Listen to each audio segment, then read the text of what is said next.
हरे कृष्ण. नामस्मरण मात्रेण नश्यंती सकलापद.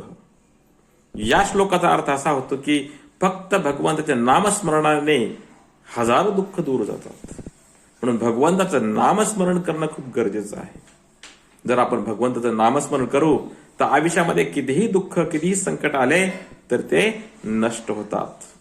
म्हणून अज्ञश्च अश्रद्धानश्च संशयात्मा विनश्यती. अज्ञानी संशयी असा व्यक्ती नष्ट होतो, त्याचा नाश होतो.